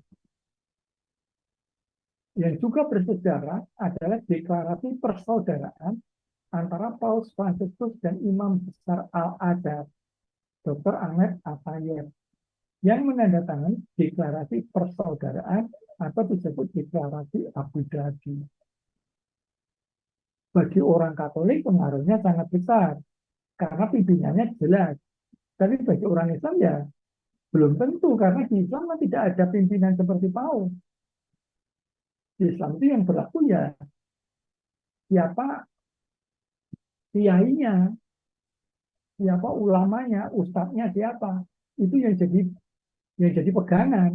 Tidak ada magisterium gereja seperti di gereja Katolik, tidak ada. Nah, ini sudah setengah 9. Saya masih bisa lanjut atau mau tanya jawab dulu?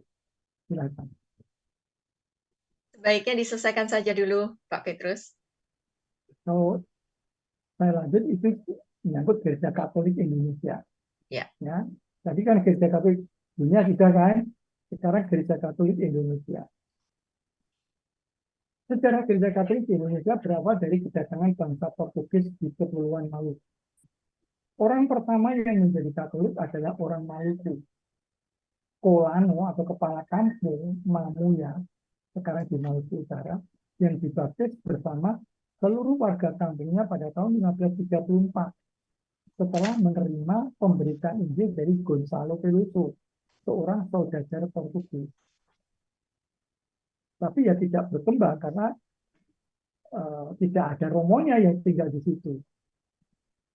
Salah satu pendatang di Indonesia itu adalah Santo Fransiskus Xavier yang pada tahun 1546 sampai 1547 datang mengunjungi Pulau Ambon, Saparua, dan Ternate. Dia juga membaptis beberapa ribu penduduk tempat. Nah, ketika Belanda mulai menguasai Indonesia, Nusantara, terjadi perubahan-perubahan. Sejak kedatangan dan kekuasaan VOC di Indonesia tahun 1619 sampai 1799, akhirnya Belanda ini atau VOC ini mengambil alih kekuasaan politik di Indonesia. Masalahnya VOC ini atau Belanda pada umumnya itu dikuasai oleh gereja Protestan. Karena Protestan mulai 1517, ini sudah 1619. Jadi akibatnya gereja Katolik dilarang secara mutlak dan hanya bertahan di beberapa wilayah yang tidak termasuk VOC, yaitu Flores dan Timor. Maka kalau sekarang Flores dan Timor itu mayoritas Katolik, karena tidak tersentuh oleh VOC. Perubahan politik di Belanda, khususnya kenaikan takhta Raja Lodewijk, itu seorang Katolik, membawa pengaruh yang cukup positif. Kebebasan umat beragama mulai diakui pemerintah. Pada tanggal 8 Mei 1807, pimpinan gereja Katolik di Roma mendapat persetujuan Raja Louis Napoleon untuk mendirikan Prefektur Apostolik India Belanda di Batavia. Itulah dimulainya Keuskupan Agung Jakarta. Dan itu kemudian berkembang ke Pulau Jawa pada umumnya. Nah, perkembangan terutama dilakukan oleh Romo Pandit. Misi Katolik di daerah ini diawali oleh Pastor Pandit S.Y. yang datang ke Mudilan pada tahun 1896. Pada awal usahanya tidak membuahkan hasil yang memuaskan. Akan tetapi pada tahun 1904, tiba-tiba ada 4 orang kepala desa dari daerah Kalibawang datang ke rumah Romo dan mereka minta untuk diberi pelajaran agama. 4 orang itu ketika mendapat pelajaran dari Romo kan pulang ke desanya. Di desanya dia mengajar teman-teman di desanya. Jadi katekis-katekis pertama waktu itu tuh masih katekumen, nggak seperti sekarang. Katekis sudah dibaca. Zaman itu kan eh, namanya Barabas Parikromo yang terkenal sampai mendapat medali dari Paus. Barabas Parikromo itu tokohnya. Jadi mendapat pengajaran dari Romo Bali, pulang ngajar umat di desanya.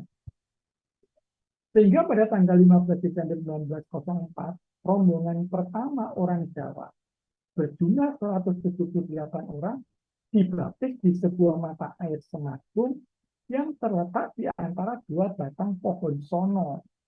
Tempat bersejarah itu sekarang menjadi tempat ziarah namanya Sendang Sono. Itu ada sejarahnya. Karena disitulah pertama kali umat Katolik yang terdiri dari orang-orang Jawa dibaptis. Nah, setelah bertumbuh, berkembang, Romo Khalid kan mendirikan sekolah-sekolah di Muntilan. Yang sangat terkenal adalah sekolah-sekolah guru di wilayah Muntilan. Dari situlah para guru menyebar kemana-mana. Nah, dari para guru itulah kemudian iman Katolik juga ikut disebarkan. Maka gereja Katolik kan pendekatannya dulu lewat sekolah-sekolah. Sekarang menjadi masalah karena nggak kuat bayar lagi. Kalah saing sama sekolah-sekolah negeri. Tapi dulu sangat efektif. Karena sekolah negeri belum semaju sekarang. Sekolah-sekolah Katolik paling top waktu itu sampai ke daerah-daerah. Sehingga juga banyak berpengaruh pada masuknya orang-orang menjadi Katolik. Uskup pertama Indonesia yang adalah orang Jawa adalah Albertus Sugio Pranoto. Menjadi uskup pertama dibaptiskan pada 1940. Saya sempat mendapatkan sakramen Krisma itu dari Monsignor Albertus Sugio Pranoto ini. Tanggal 20 Desember 1948, Romo Sanjoyo terbunuh bersama Frater Hermanus Gulens Ede di dusun Kembaran dekat Muntilan ketika penyerangan pasukan Belanda ke Semarang yang berlanjut ke Jakarta dalam agresi militer Belanda kedua. Romo Sanjoyo dikenal sebagai martir pribumi dalam sejarah Gereja Katolik Indonesia. Kalau Bapak Ibu ke Sendang Sono, mampir ke tempat pemakaman Romo Sanjoyo di Muntilan, biasanya jalurnya seperti itu. Berdoa di pemakaman Romo Sanjoyo baru ke Sendang Sono. Itulah sejelas tentang gereja Katolik. Inilah profilnya. Perkembangan iman Katolik tahun 2000 sampai 2021. Sekarang 2021 pertumbuhannya itu 177.000 per tahun. Jumlahnya 3,21%. Sebaran umat 35% Nusa Tenggara Timur, 20% Jawa, 18% Kalimantan, 12% Sumatera, 9% Papua, 4% Sulawesi, 2% Kepulauan Maluku. Komprehensifnya itu karya penelitian lihat banyak sekali dari TK, playgroup sampai ke universitas. Karya kegiatan juga ada banyak. Baik itu sekilas secara garis besar sejarah gereja Katolik baik global maupun lokal di Jawa ini atau di Indonesia maksud saya, yang sekarang bisa menjadi beberapa kukupan ya, saya lupa sih artinya yang saya lihat begitu. Ibu Bernadette Esther. Ya, panggil B saja Pak Petrus. B. Oh, kenapa kok Baik, B? terima kasih sekali atas itu dari inisial Bernadette Esther Julianeri Pak Petrus. Baik, Pak Petrus, terima kasih sekali atas pengajaran malam ini yang sungguh mencerahkan dan membuat wawasan tentang sejarah Gereja Katolik sebelum dan sesudah Konsili Vatikan II ini bagi kami menjadi lebih jelas. Nah, kita sudah masuk ke dalam pertanyaan, baru satu pertanyaan. Pak Petrus, kalau kelompok gereja Katolik Roma tradisional mulainya kapan ya? Apakah sama dengan gereja Anglikan? Ini kelihatannya tadi sudah Pak Petrus jelaskan ya, tapi mungkin sedang. Misalnya gereja kelompok tradisional itu, Katolik tradisional yang mana ya? Tidak ada kelompok gereja Katolik tradisional.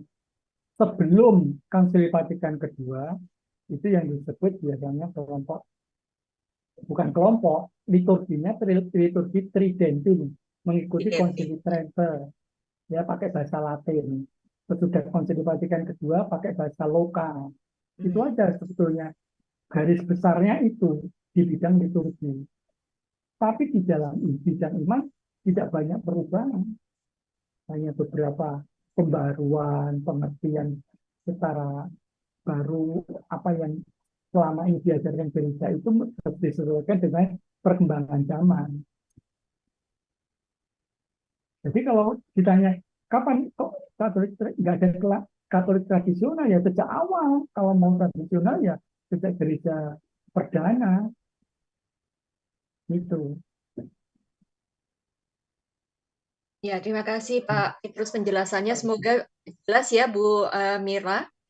Mohon maaf Pak, mungkin bisa di-share screen-nya dimatikan supaya Bapak terlihat lebih jelas. Oke, betul.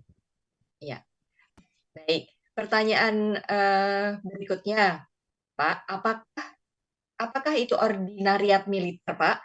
Dalam wilayah gerejawi ada satu selain 37 keuskupan. Mohon penjelasannya. Apa? Apakah itu ordinariat militer, Pak? Dalam wilayah gerejawi ada satu selain 37 keuskupan. Ordinariat itu artinya jadi kaum militer, ABRI kalau zaman dulu ya, militer itu secara institusional dianggap memiliki keuskupan tersendiri. Nah, uskupnya juga sebetulnya uskup biasa juga, yaitu Monsinyur Suharyo, itu uskup ordinariat militer. Jadi secara kelembagaan, kelompok militer itu mendapat pelayanan khusus. Maka disebut ordinariat. Artinya di bawah orde sendiri, di bawah pengaturan tersendiri. Di situ ada Romo Yosdiantoro sebagai pelaksana tugasnya, dan uskupnya adalah Monsinyur Suharyo. Baik, semoga jelas ya. Khusus secara institusional untuk kelompok angkatan bersenjata. Ya.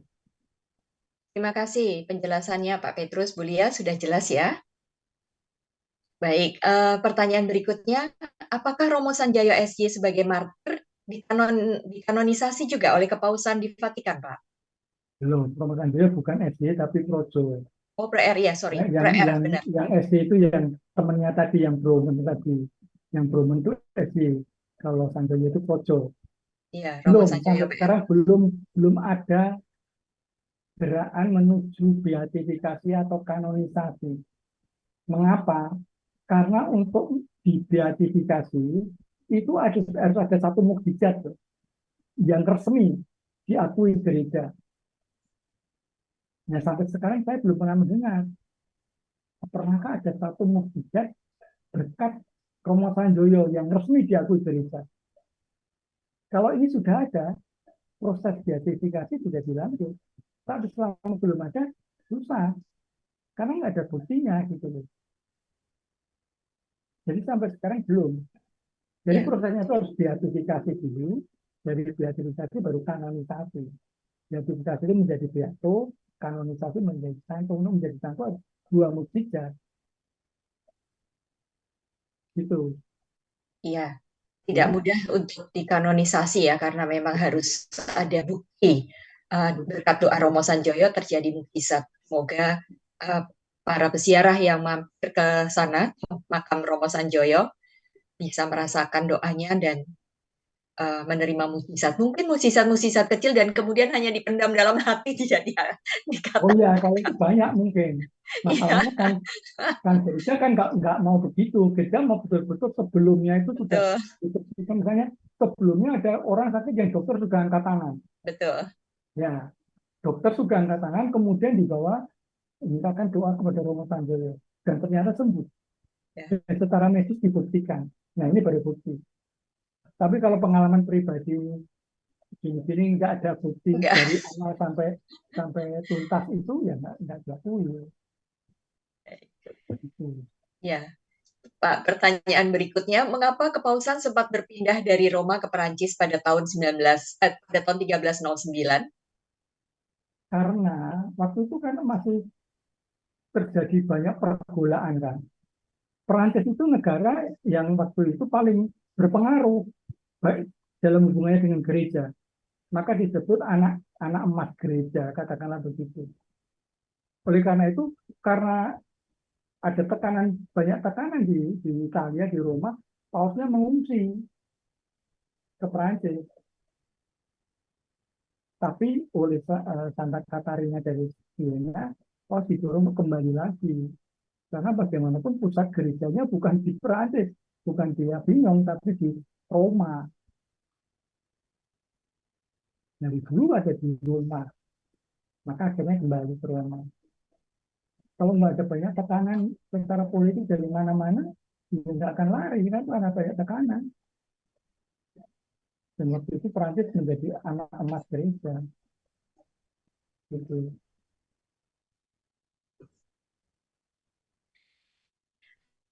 Saya minta tolong Pak Arminto langsung bertanya saja kepada Pak Petrus. Tolong bukakan panitia mic-nya Pak Arminto. Pak, lebih agar lebih memudahkan untuk dibuka. Sudahkah? Sudah bisa, Bu Bey. Belum? Oh, oke. Silakan, Pak. Atau Ibu ya? Pak Armiento. Pak Armianto, silakan. Sudah dibuka mic-nya, silakan tanya Pak Petrus.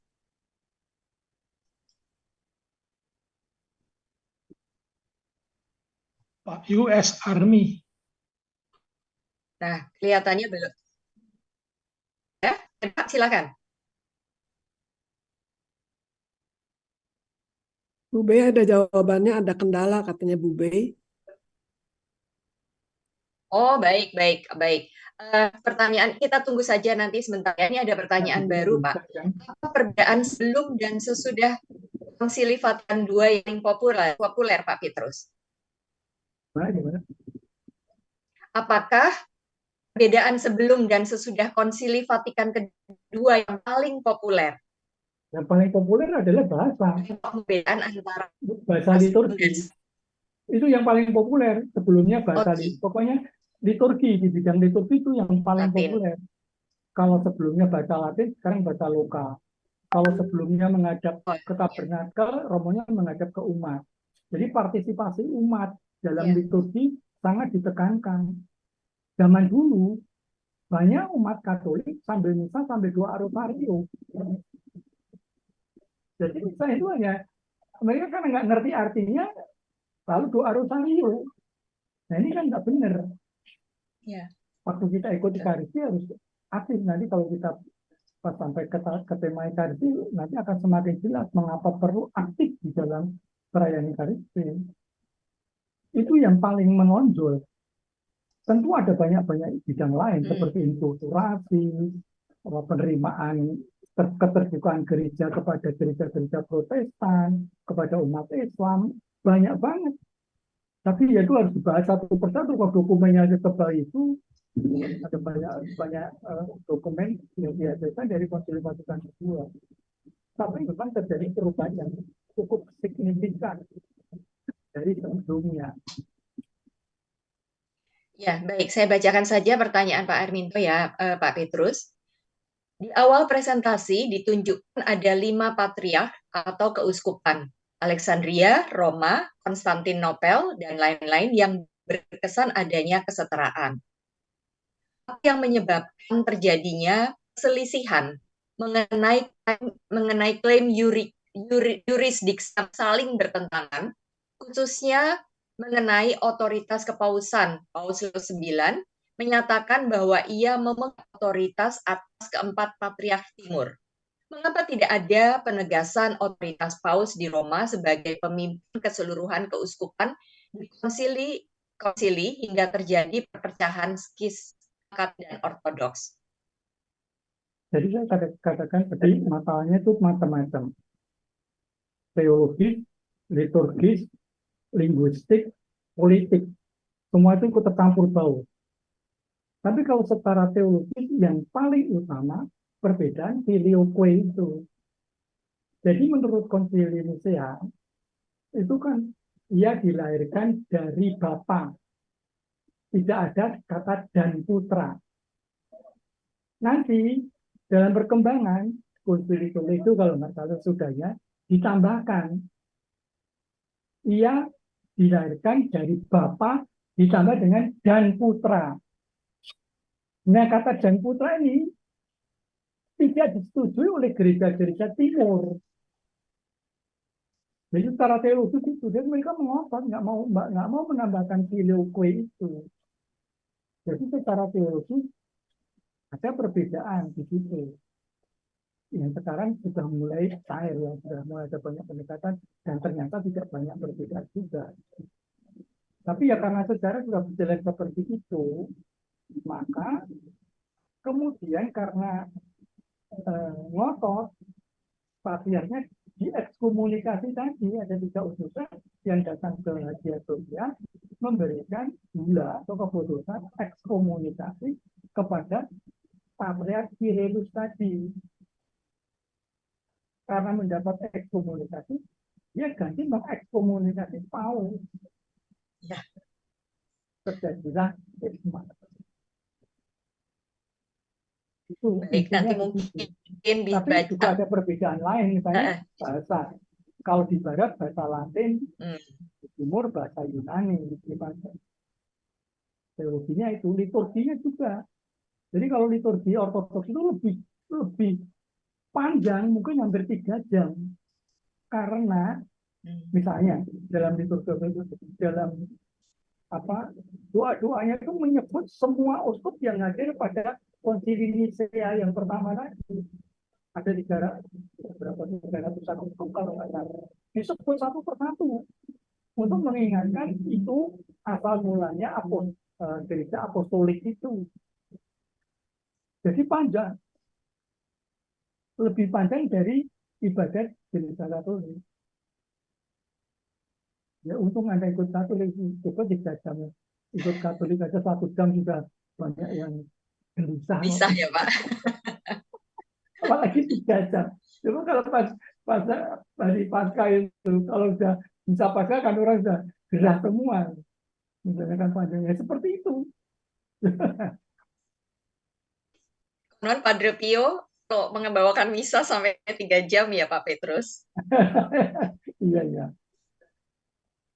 Baik Pak Petrus, ini luar biasa sekali penjelasan Bapak mulai dari era para rasul. Gereja itu emang luar biasa sejarahnya, saya tadi juga mendengarnya juga ikut deg-degan, kasihan sekali. Mulai dari era para rasul yang demikian rupa mengorbankan diri, entah disalib balik, dipacung, dipenggal dan segala macam, hingga sampai pada abad ke-20 dan abad ke-21.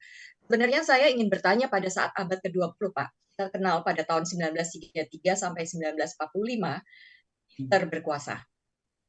Nah, pada tahun 1934 sampai 1945, ketika itu Hitler yang berkuasa ya Pak. Ada Hitler berkuasa sebagai diktator Jerman.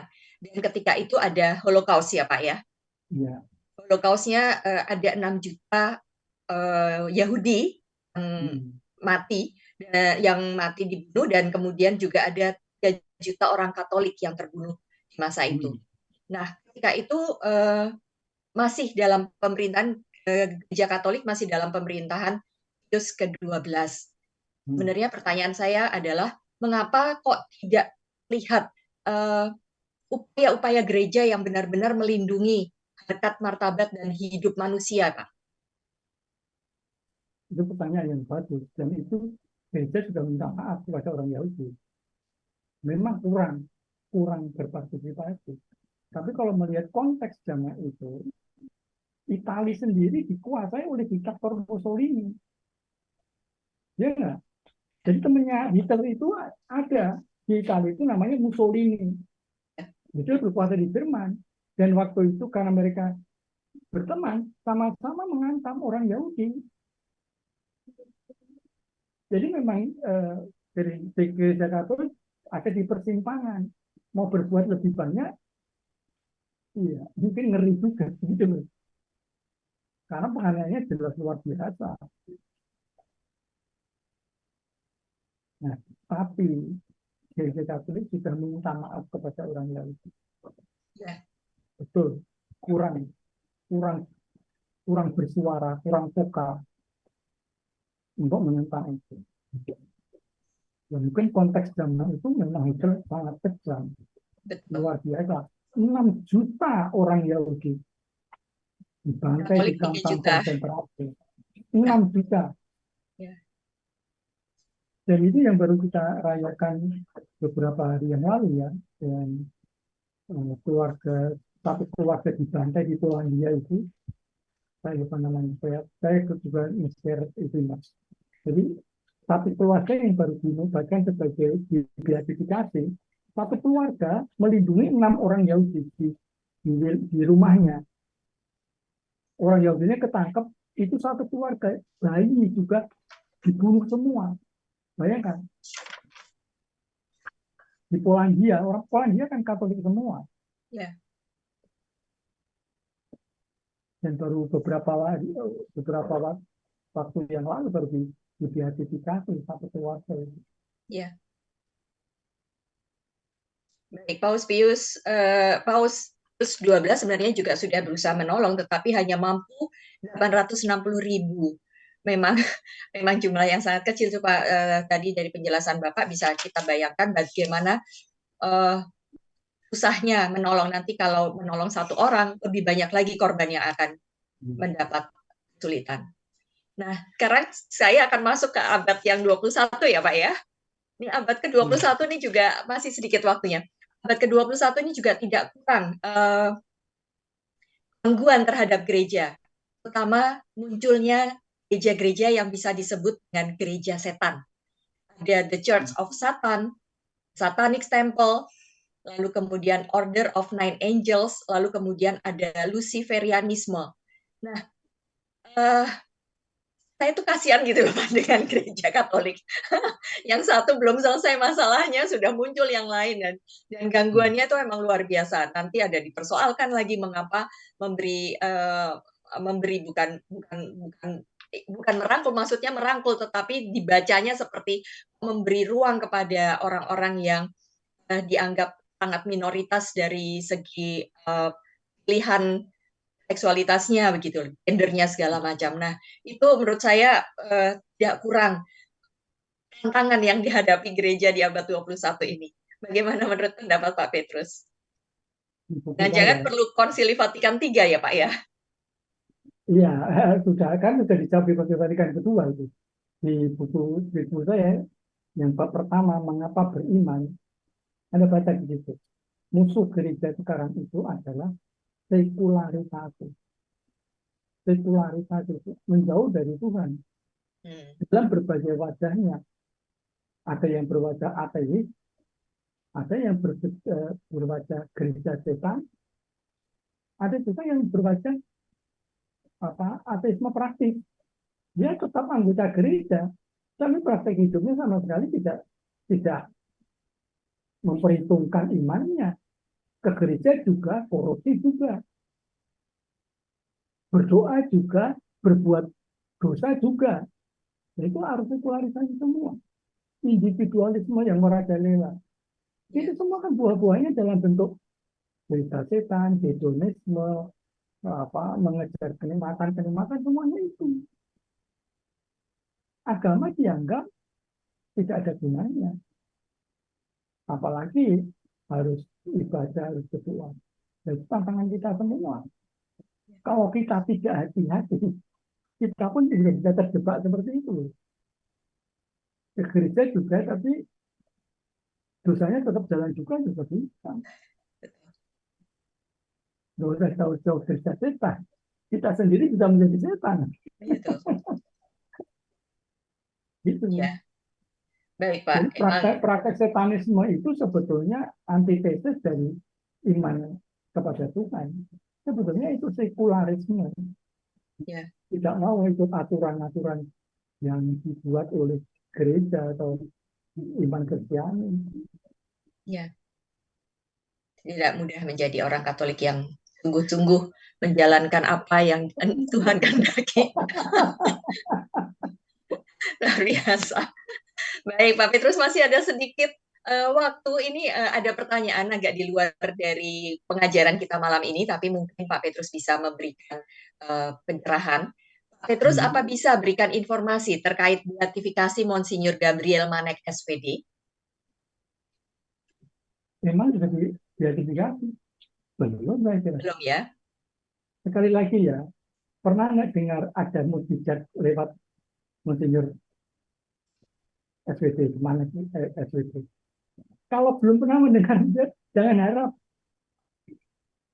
Harus ada mukjizatnya dulu. Dan mukjizat resmi loh ya.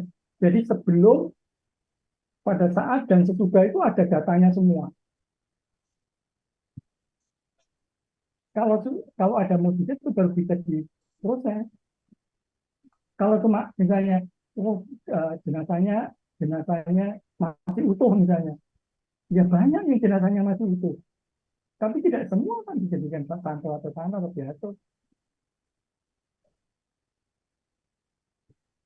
Jadi itu gereja itu tidak sembarangan untuk menentukan hal itu.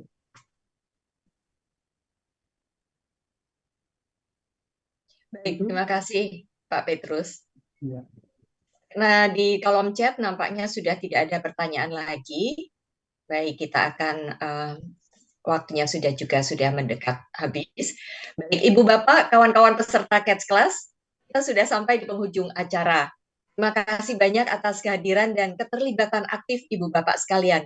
Juga limpah terima kasih kepada Pak Petrus dan Nan Widarsana atas pengajarannya yang sangat menarik malam ini.